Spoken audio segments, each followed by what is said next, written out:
Good morning, dear professor. My name is Diana Maritza Narvaez, and to answer the core question of this module, how the practices in bilingual learning environments respond to the different contexts and community needs, I'm going to talk about the educational practices in Kamsa community. This is a millennial indigenous group that have all their own traditions, including their mother tongue, the Kamsa. This community is located in Valle de Sibundoy, Putumayo.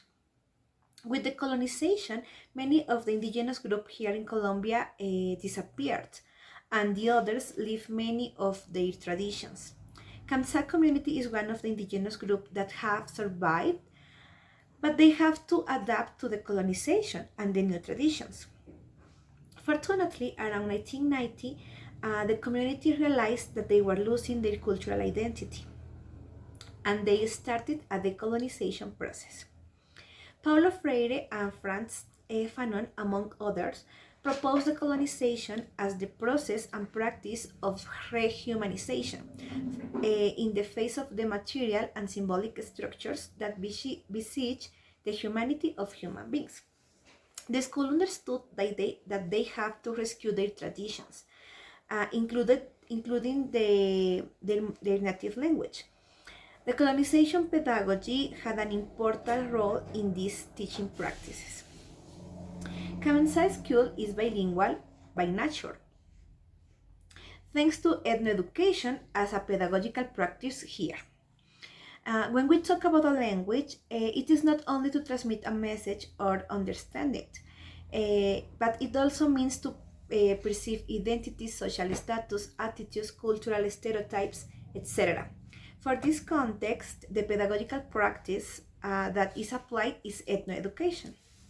What is ethnoeducation?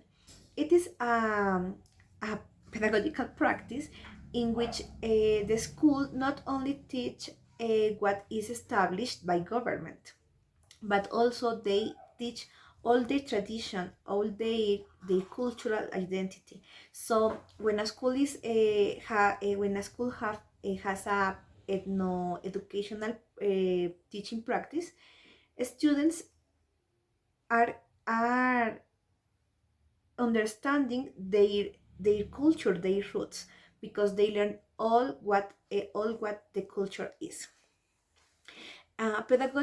Pedagogy is the teaching learning process that should be developed in a school or institution according to its mission guidelines, the characteristics and needs of a cultural community and educational community. In this context, the community reflects a global need: rescue their cultural identity. Since the proposal of Flores 1994, pedagogical models are mental constructions through which the educational process is regulated and standardized, defining what should be taught to whom, with what procedures, what hours, according to which disciplinary regulations, for the purpose of modeling certain qualities and virtues in students.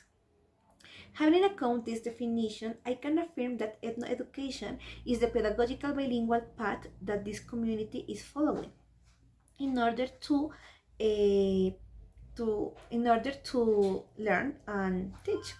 So here in this community, the practices for teaching and learning according to their needs is the educational pedagogy. Thank you.